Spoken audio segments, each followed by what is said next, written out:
Hello, in today's video we'll be looking at how to add a meter on your site. So for that you just need to go on meter over here, click on it, and under the meter you select on meter, and from here you'll be able to see these options. So first of all, to add any meter you just need to go on the first icon, click on it, and you need to first select the units. Now your facility might be having multiple units and each unit can have its own meter. So for that we just select which unit we are adding the meter for. In this case we'll select this one. We'll select the meter type. Now up to 15 meters can be added for each unit, and we'll start by adding the default meter, which is meter number 1. So over here I'll select default.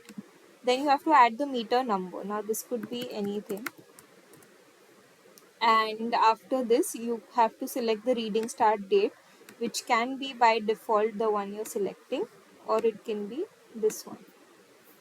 And after that you need to add the start grid unit. So the start grid for now should be 0. If it's anything else you can add that by yourself, and you need to select this checkbox in case where you want the reading to start on this respective date, otherwise you can leave it out.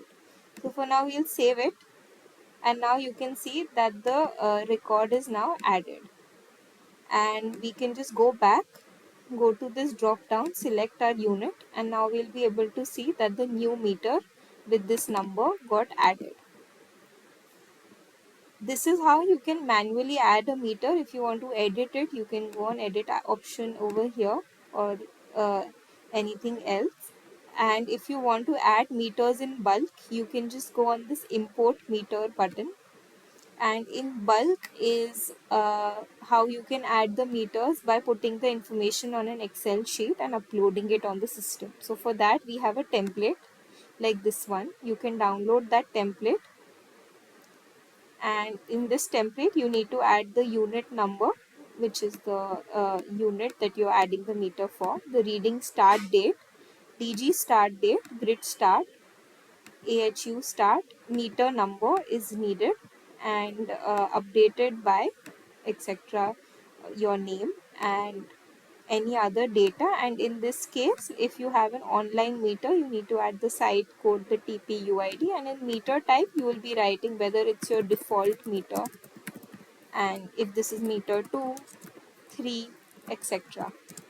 So this is how you can just put the data in an Excel sheet, upload it in the system, and you can upload those meters in bulk by going on this file option over here.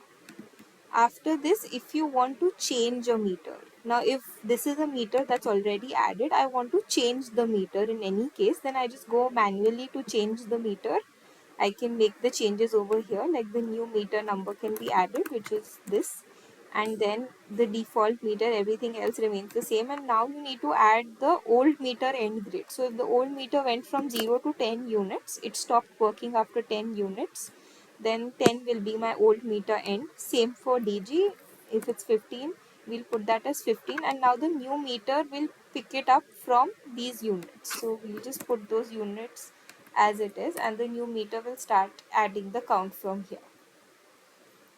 You can also change the meters in bulk by going on this import meter change, and if you have at once a lot of meters that you want to change, you can download our Excel sheet template from here, go on that template, and now over here similarly you just put your unit number in this column, the old meter grid end units, how many units did it end on, the old meter DG end unit, old meter change date, and reading start date, and the grid start, DG start, meter number, auto mode, and in this case for online meter these two columns can be filled. And that's how you can change the meters in bulk by uploading that Excel sheet over here. Please ensure that it's all in the format of the template that is provided. And after this you're good to go. You can just go on any unit, see the meter details. So if you want to download a report of all the meters as an Excel sheet, you want the data for all the available meters in the system, you can just go on the export all meters icon, select it, and the system will download a meter Excel sheet where you will get all the unit number wise details of all the meters, site codes, their start dates, grid, DG, status, etc. So this is just a report of all the meters that there are in your system. That's all for this video. Thank you.